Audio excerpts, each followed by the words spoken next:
menanyakan untuk yang dimaksud tadi tidak mengacukan, tidak acukan gitu, jadi tidak peduli. Dan salah satunya tadi penjelasannya kan yang saya tangkap itu pertama mulai dari yang paling dasar kita tidak mau membaca, tapi begitu membaca tidak mau memahami, begitu tidak sudah memahami tidak mau mentadaburinya gitu ya, tidak mau mengamalkannya gitu. Apakah itu termasuk sifat orang munafik juga gitu?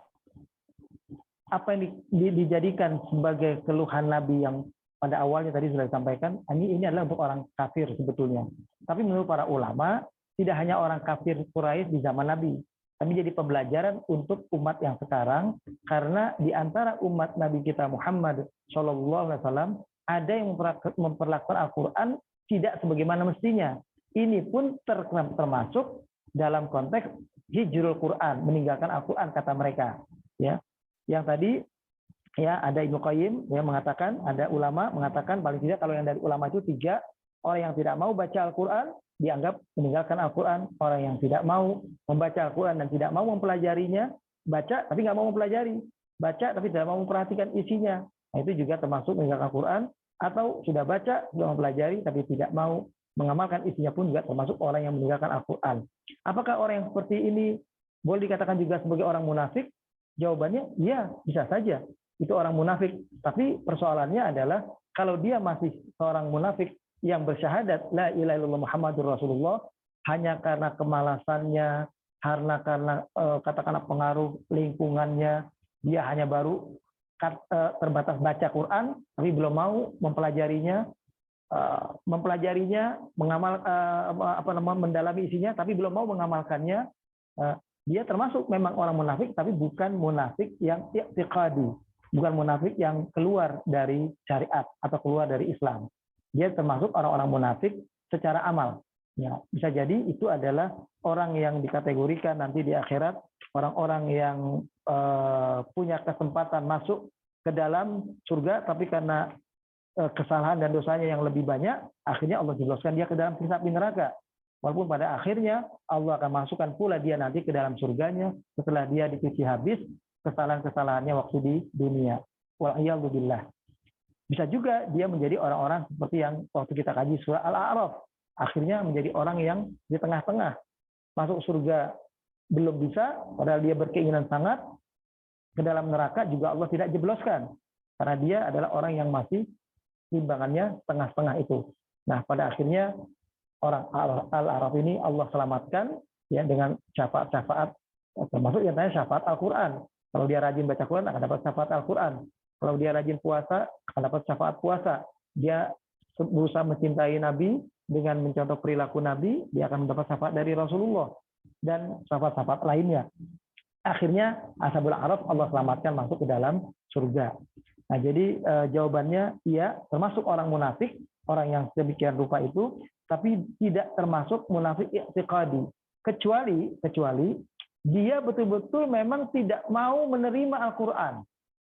Orang itu betul-betul menganggap Al-Quran adalah sebagai sebuah kitab yang dianggapnya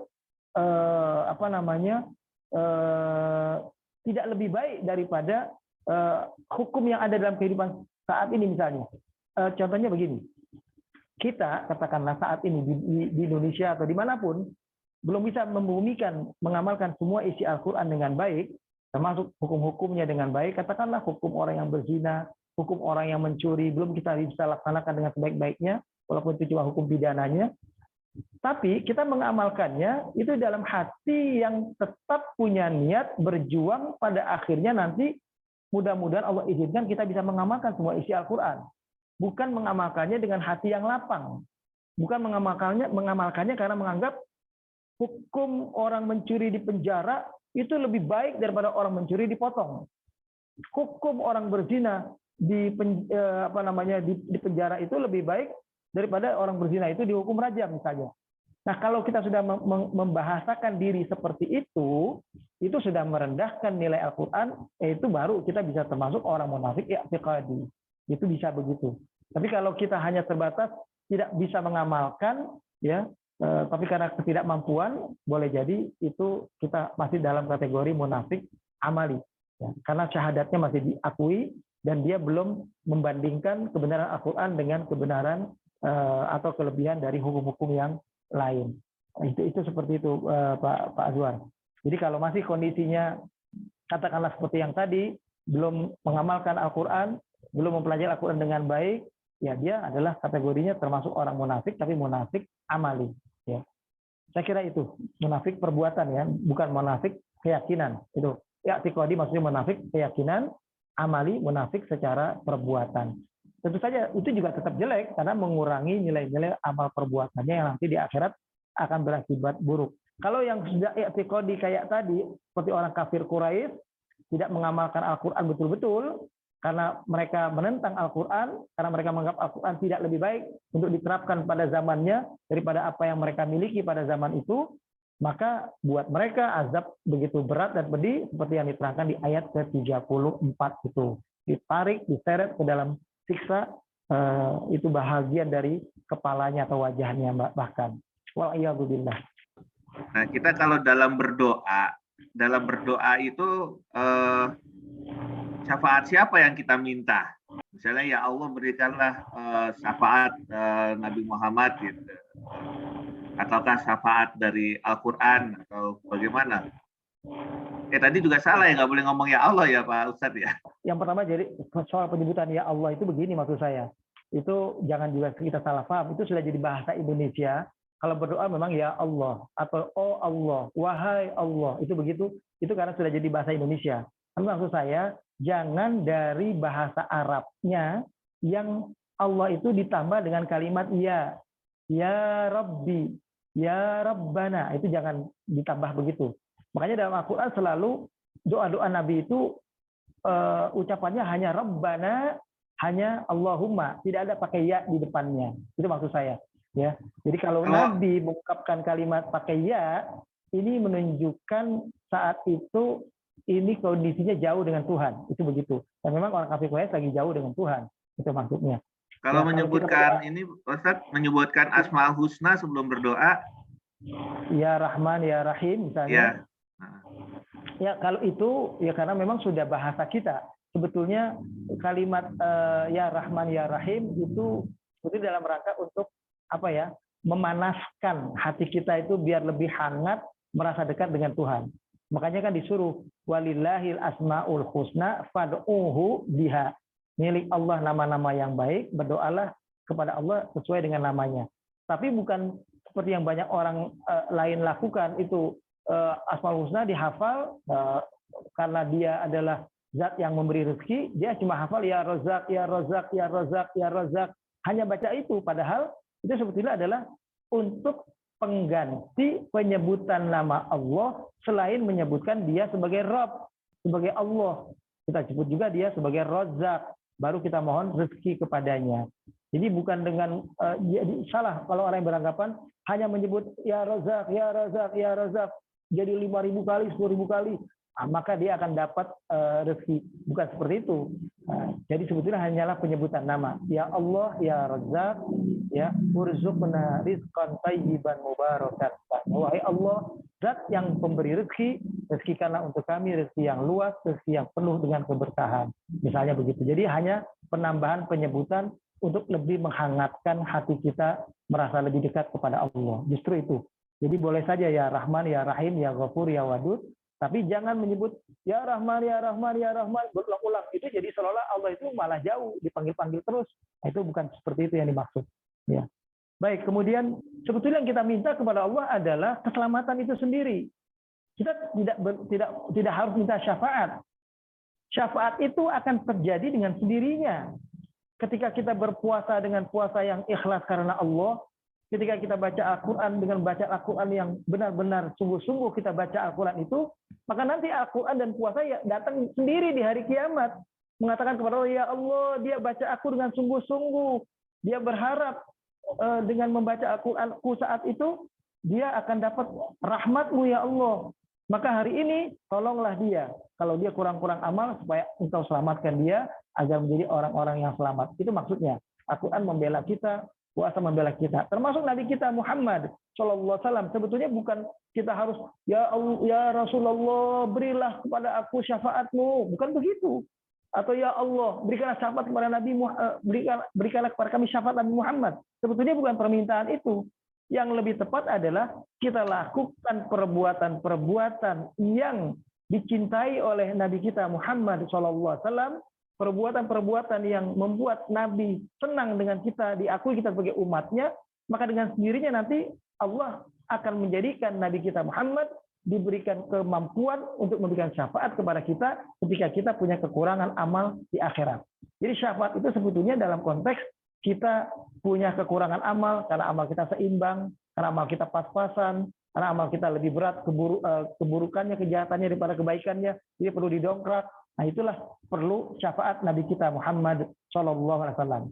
Dan syafaat itu bukan hanya bukan sekedar kita panggil saja, semoga Rasulullah akan berikan syafaat kepada kita. Bahkan kalau kita baca-baca redaksi doa-doa para sahabat, itu jarang yang berdoa begitu. Ya Allah, isyi'ni binurika Muhammad. Ya Allah, berikanlah syafaat kepada kami melalui cahaya Nabi Muhammad SAW. Itu nggak ada doa-doa para sahabat begitu. Jadi maksudnya syafaat Nabi akan datang dengan sendirinya ketika kita berusaha menjadi umatnya yang terbaik, mencontoh perbuatan-perbuatan beliau, maka dengan sendirinya nanti akan ada syafaat untuk kita ketika pada saat yang bersamaan kita berusaha mencontoh Nabi, tapi saat bersamaan juga kita mungkin banyak maksiatnya, banyak kekurangannya. Nanti beliaulah yang akan menolong kita. Nah itu begitu. Jadi istilahnya kayak sahabat dulu ada yang katakanlah seperti Abu Lahab sendiri, paman Nabi. Itu dia punya kegembiraan, nah ini ada riwayatnya memang, punya kegembiraan ketika Nabi lahir. Itu menunjukkan bahwa beliau sangat cinta kepada Nabi sebetulnya. Cinta sebagai cucu, sebagai ponakan, sebagai manusia, dia mencintai Nabi, tapi tidak mencintai Nabi sebagai seorang Rasul. Maka nanti di akhirat ada kesempatan dia diistirahatkan di hari kiamat. Ya ada dapat ringannya azab, tapi tetap dapat dalam azab dan dia tidak akan keluar dari azab karena kekafirannya. Nah itu begitu. Jadi karena ada kegembiraan beliau seperti itu, ada kesempatan dia mendapatkan keringanan azab, tapi azabnya tetap terus juga berlangsung. Ya, kayak juga paman Nabi Abu Thalib, beliau menolong Nabi, membela Nabi perjuangannya, walaupun dia tidak beriman, makanya dia dapat siksa api neraka yang paling ringan. Nah, itu begitu. Jadi arti syafaat sebetulnya bukan kita mohonkan syafaat.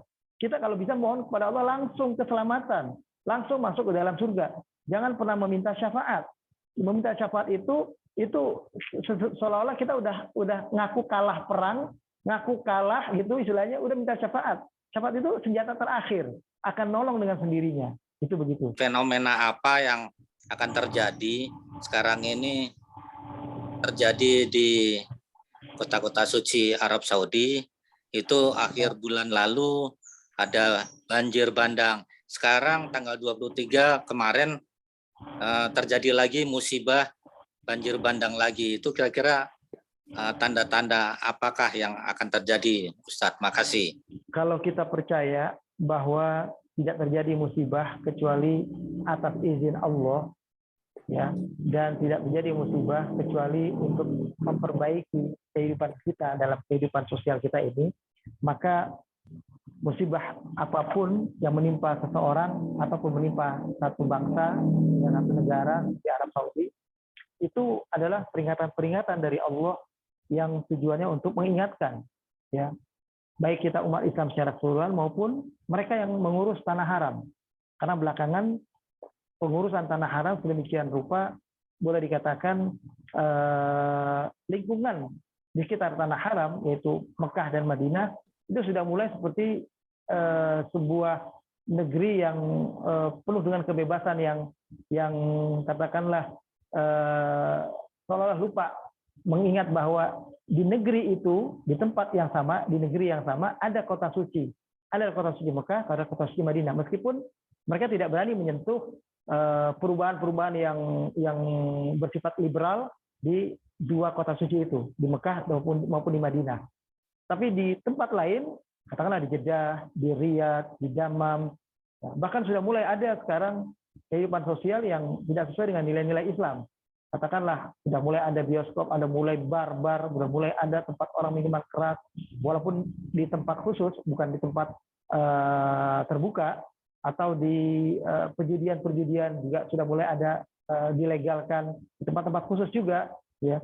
Tapi itulah pemerintah Arab Saudi sekarang sedang berusaha menjadi satu, kan sudah disampaikan kalau mungkin kita ikuti di YouTube, ya, banyak itu ungkapan dari MBS memang menginginkan Arab Saudi itu nanti jadi semacam negara pionir perubahan seperti negara Eropanya Timur Tengah, katakanlah begitu. Dia ingin menjadikan sebagai negara yang akhirnya banyak orang datang ke negeri dia, karena dia tahu minyaknya bakal habis. Maka nggak bisa mengandalkan hidup kesejahteraan mereka hanya dari kandungan minyak. Ya, padahal sebetulnya ketika Allah berfirman dalam ayat di surah At-Taubah ayat 20 berapa ya, yang berbunyi innamal musyrikuna najasun, sesungguhnya orang-orang musyrik itu najis, ya. Fala yaqrabannal masjidal harama ba'da 'amihim hadza, sehingga mereka tidak boleh mendatangi Masjidil Haram sesudah tahun ini, ya. Ayat 28, ya. Ayat 28. Sesungguhnya orang musyrik itu najis, mereka tidak boleh datang ke Masjidil Haram. Sesungguhnya Allah menjadikan sedemikian rupa disebutkan orang-orang musyrik najis, kotor, tidak boleh datang ke tanah suci Mekah dan Madinah, dua tanah haram itu bukan sekedar larangan untuk mereka nggak boleh datang ke situ, bukan. Tapi justru sebetulnya untuk memunculkan kemandirian ekonomi umat Islam. Mengapa saya katakan itu? Karena pada waktu di zaman Rasulullah SAW itu, orang-orang kafir Quraisy itu adalah orang-orang hebat, pembesar-pembesar yang kaya-kaya di zamannya. Jadi ekonomi umat Islam saat itu di zaman Nabi itu dikuasai oleh orang-orang kafir pada waktu itu. Dengan tidak bolehnya orang kafir masuk, berarti kalian nggak perlu bantuan mereka lagi. Kalian udah nggak perlu masukan dari mereka lagi. Kalian bisa hidup sendiri. Dengan kalian betul-betul besarkan kehidupan di Madinah dan di Mekah, dijadikan sedemikian rupa kebutuhan-kebutuhan orang-orang yang datang ke Mekah di musim haji, di musim umroh, diproduksi oleh kalian sendiri, bukan dihasilkan diproduksi oleh orang lain, maka kalian cukup untuk hidup sejahtera. Sayangnya, yang kita belanjakan sehari-hari di Mekah dan di Madinah, itu hasil produksi orang-orang yang bukan Islam. Hasil sistem perdagangan ekonomi yang bukan dari kalangan umat Islam. Justru sebetulnya ayat itu memotivasi kita umat Islam, orang kafir itu najis, nggak boleh datang ke sini. Jadi walaupun dia hebat, dia kaya, udah nggak apa-apa, kalian bisa kaya sendiri, kalian bisa punya ekonomi sendiri kalau kalian mandiri dan memproduksi barang sendiri. Oleh sebab itu sebetulnya secara tidak langsung kalimat tanah suci Mekah, orang kafir tidak boleh lagi ke Mekah, itu supaya umat Islam punya produksi sendiri supaya bisa hidup mandiri. Sebetulnya begitu.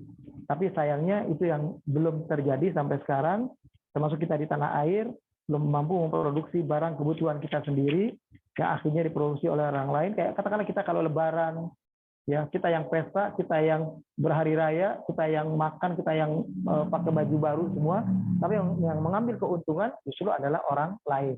Karena produksinya bukan produksi dari kalangan kita, kaum muslimin.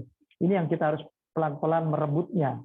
Nah, jadi kalau ada musibah-musibah semacam itu, ya itu adalah peringatan-peringatan dari Allah. Ya, baik kepada kita maupun kepada pembesar di sana. Wallahu a'lam bishawab.